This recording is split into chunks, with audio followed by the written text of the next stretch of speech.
guess we're not as early as we thought we were. Joseph's background is already packed with people, and the smell of hot dog wafts through the air. Small children run through a sprinkler, and adults chat in small clusters. He has beautiful landscaping. Yeah. I set our veggie plate down on a table next to 2 other veggie plates. Huh. Hey, there's Joseph. I wave to get his attention. The moment he sees us, he jogs over, arms open wide. Oh no, he's a hugger. Do you think that wino woman in the bar is his wife? I do think that. Because she's got a cross on, and he's clearly also some kind of Joseph Mormon. and Mary, and their children are all named Christina, Chris, Christ, oh my whatever. god, I'm so dumb. Okay, anyway. I didn't figure that out on my own.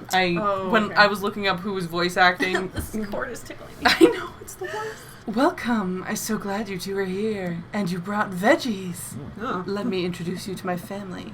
Kids, come over here. This is Chris, my eldest.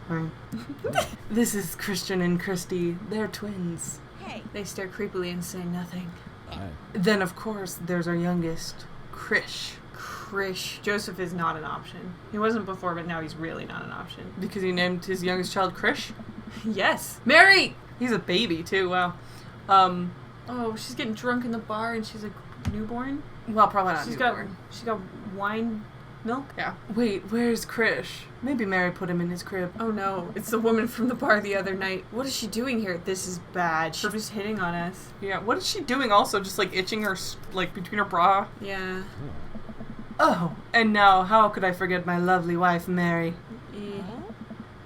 Joseph pecks her on the cheek. She smiles. Ah, Mary. Sweetheart, did you put Krish to bed? I'll have to go look for him. She doesn't know where he is. What? You have to... She left him in Jim and Tim's or whatever. Kim and Jim's. Slim Jim's. Joseph takes a moment and regains his composure. Oh no, they have such problems. Mary, this is our new neighbor, Cecil, and his daughter, Amanda. I'd shake your hands, but I have a glass of wine that I need to tend to. I love her. Nice to, meet you, Mary, for the first time. Charmed. Well, I have to go over there She now. may not actually remember meeting us. Mary leaves. Oh god, this is so awkward. I wonder if Joseph knows. I wonder if Mary knows that Joseph knows. I wonder if Joseph knows that Mary knows that I know. It takes all of my energy not to run away from this barbecue and start fresh in a new city. My wife has a wonderful sense of humor, but please, you two, enjoy the barbecue. All the guys are really excited to meet you. Amanda and I mill around and try some of the food spread out on the table. I pick at some deviled eggs. Amanda grabs a small paper plate and immediately begins piling it with baked goods. Ugh, I don't want to have to make friends. Come on, Dad. Who are you going to party with when I go off to school? But I don't want to have to do pleasantries. Wow. That's so you. He's just me. He's just actually me. Like, when people are like, hey, how's school going? I'm just like, I wish I was back there, not talking to you. I wish I was anywhere but here.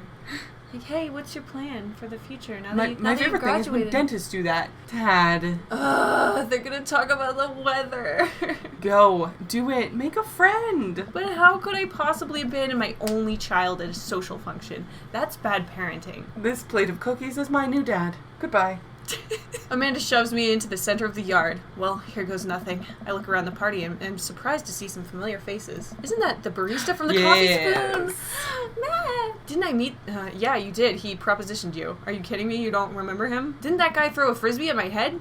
And then, yeah, engage me in a Pokemon Looks way battle? too much like Mario Batali. He looked disturbingly like Mario Batali. Isn't that the guy who was throwing a fit in Dead Gotham Beyond? This is improbable. Isn't that Amanda's teacher? Okay, this is... Why do they all live in my neighborhood? Ah. All these hot dads. Hey, I know Craig. But wait a second. All of these people live in our cul-de-sac? That can't be right. I better investigate.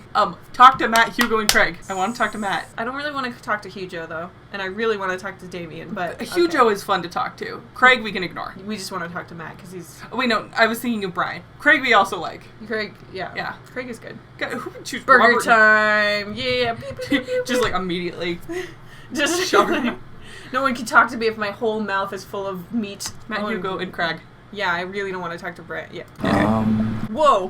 Whoa! So many voices. That was not a good audio. That was not a good call. That was disturbing. Alright. Matt and Hugo seem to be embroiled in intense discussion. Craig looks on, smiling politely. I walk over to say hello. We're saving our buddy.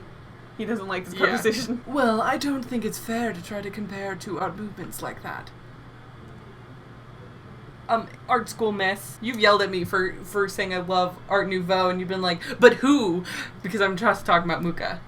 Yeah, but that's not the same as what he's saying. Periods in art only exist because they're a unique byproduct of the societal and political climate of the time and place. And try to take something like, say, the Rococo, and compare it to the postmodernism in America, you're completely disregarding the context in which the work of art is created. Tell me about tell me about postmodernism in America versus Rococo. That is a weird. Those are weird periods to mix. But I'm saying you can compare them while considering the fact that the cultural situation. But which one's better? Rococo. Yeah, I was going to say. I knew you were going to say Rococo. Because decadence, postmodernism is like. Plus, I don't even like that they call it postmodernism because the very concept of something being like calling a period modern when you know that time moves doesn't make any sense. It's and also it's super confusing. Post-Rococo. Yes. Matt and HUGO seem to be so busy talking that they don't notice me. Craig leans in. Dude, I have no idea what's happening. Just walk away, Craig. Just be like, oh, cool.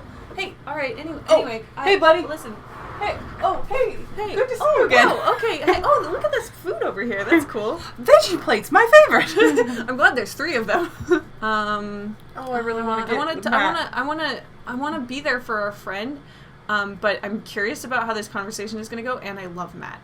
I mean, it's so rude to just be like, Craig. Yeah, whatever, hey, Craig. Whatever, Craig. Postmodernism. That's true. We're going to be a bad friend if we don't talk to Craig. I don't know if we're going to be able to talk to Matt and HUGO if we don't do it now. Plus, I want an opportunity to take Matt's side because I don't like HUGO and I like Matt, and and I'm curious to see why Rococo and postmodernism. All right, final call. Which one? Matt and HUGO.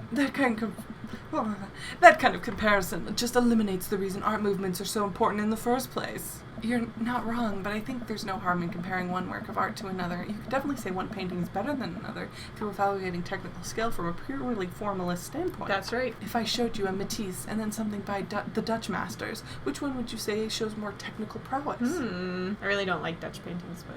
Oh, I don't know anything about Dutch paintings. Sorry, the Dutch. I'm so lost right now. No, I'm not. I shoot a worried glance over to Craig, who returns it.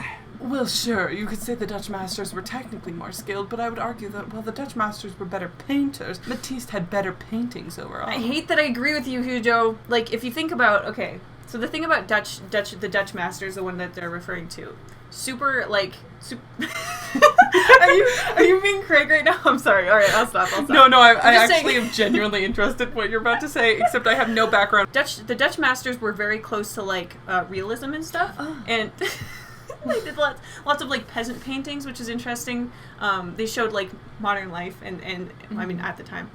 Whereas Matisse is an impressionist, so there's brighter colors. It's like a little looser, but it has a much better like it gives you more feelings. Like I feel totally empty when I look at most Dutch masters. I'm understanding now. I see. Yeah, I get that. Where it's like every time you go to the fair and like there's like a really picture perfect painting of like 7 horses in a field. Yeah. But there's like 7 of them. The paintings, and then there's like one that's like a beautiful like I don't know sunset, but like yeah, and it's like the sunset's better because I know what a horse looks like. Yeah, exactly. That's what I was thinking. Well, that's pretty subjective. Yeah. I mean... Haha, I have no idea what you guys are talking about. What's up? I'm an idiot. Boys. Hey. I don't think art is dead, is right to say. I think this is the right call. Because it's like, it is true. Like, this is a dumb conversation they're having. Yeah. How do you mean? Well, a painting of the guy with the apple in front of his face is pretty nice. Matisse rocks. Did Matisse do that? No. That's a surrealist, dude. Come on. Come on, man. That's a Marguerite. Marguerite. Marguerite. That's a margarita pizza. That's a margarita. Right. Art. Sorry. Oh no, we blew it because I wasn't considering the context that we don't know anything. Yeah. That we don't work out, we don't know art, we're not smart. We should have had the option of being like, right, I love Matisse, that art face apple guy, right? Or we could have done something that he actually did. Yeah, because if they were going to test me on my art history skills, I definitely know. You're fine, dude. Matt. We were just discussing the importance of context when talking about artwork. Wow, HUGO is so unimpressed with us right now. Look at his face. He can't even look at us. Listen, all I asked was if you liked Van Gogh or Picasso better. Well, that's easy. Yeah, and for me, that's easy. I mean, the other thing you gotta consider is like Van Gogh and Picasso both had different, like really different styles at different times in their lives, and if it really depends on which one you're talking about. What about early Picasso? Early Picasso is really interesting. Yeah, he's really good. I prefer Van Gogh. You prefer Van Gogh. What's your reasoning? I think it's got better movement. It's like softer. It's more pleasant. It almost feels like fuzzy on the eye, which is like kind of soft. Fuzzy on It's like fluffy for your eyes. The reason I prefer Van Gogh is because Picasso. Because sorry, I yawed there for a second. Because Picasso. Because Picasso stole a bunch of art aesthetics from Africa and didn't ever tell anyone where he got all of this. Okay. Not everything he did. Also, it's very likely he was a hardcore misogynist, but a lot of people were back then, who knows. Yeah. Anyway. But they represented two completely different art movements. How could I possibly choose between the thick, creamy pasta? I literally got nauseous saying that sentence.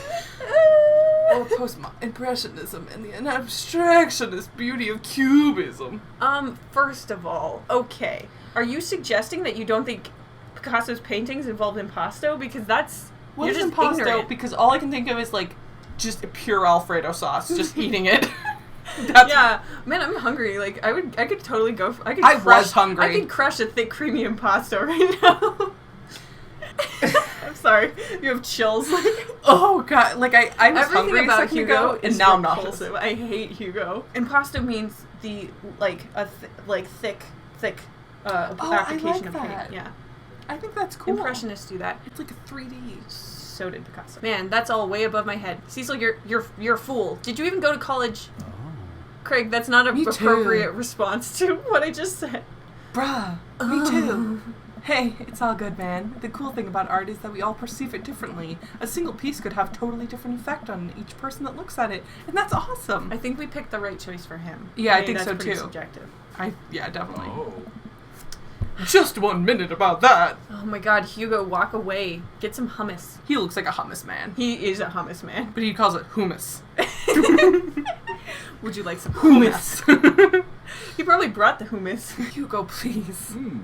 Sorry. I just get really fired up about art stuff. You're an English teacher. I freaking hate him. You know what I bet he likes? What? Art of Darkness. Art of Darkness? Art of Darkness. Hemingway? Oh my God! I couldn't swallow because I was laughing and it just got foamier and foamier. I'm suffering so much. Heart of Darkness was not written by Hemingway. You are thinking of A Call to Arms, which is my least favorite book of all time. Oh. Cecil, how are you liking the neighborhood? It's pretty nice. Everyone's been super friendly. It seems like your daughter is fitting in just fine. Yeah, that's not what Hugo said. You better not bring this up. Oh my God. You better not bring my daughter into this. I will actually beat you. Me and Craig will beat you to death.